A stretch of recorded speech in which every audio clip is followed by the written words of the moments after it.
Thank you. It is really good to be back here. I was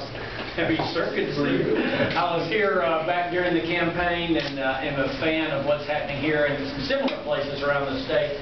So it's great to be here today. I want to offer a word of welcome to Scott Case, the CEO of Startup America. Thank you very much. We'll hear from you in a minute, but we're thrilled to have you. And also want to welcome Sarah Morgan, who's with the Lyndhurst Foundation. Hey there, Sarah. Thank you very much. As several of you all know, back a couple of months ago, Commissioner Haggerty and I announced kind of our plans that we call Jobs for TN, our plans for economic development for Tennessee. And it really revolved around a couple of main ideas, but one of them was this. The data show that most of the new jobs that were created in Tennessee were created by existing companies or existing entrepreneurs. And while we have no intention at all of giving up on going to the ends of the earth to recruit business to come to Tennessee, we decided to make a real priority and focus on companies already doing business here and people that were already doing business here and working hard to bring capital here and to create jobs here. That led us to a complete reorganization of ECD. One of the things was to set up 9 regional centers all across the state with the idea that we could be much more high touch with a geographic focus all across the state.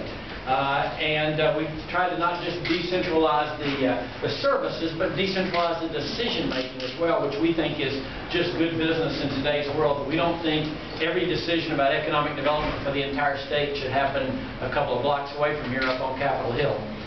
But as part of the Jobs for TN initiative, last month we rolled out what we call INSIGHT. It stands for Innovation, Commercialization, Investment, Technology, and Entrepreneurship.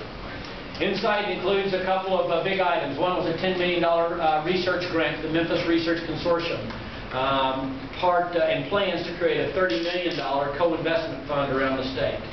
We've also announced plans to create what we're calling entrepreneurial accelerators in each of the 9 regions around the state.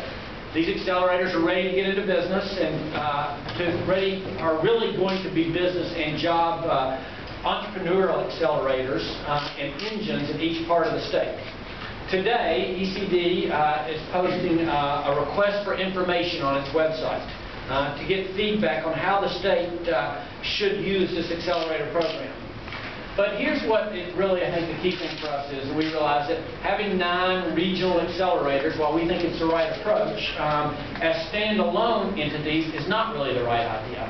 One of the advantages, quite frankly, to having a 2-year campaign and you go all over the state, and then to being governor where you spend time all over the state, is you realize there are a lot of good ideas and great people that need to be brought together that might not be sharing the same building.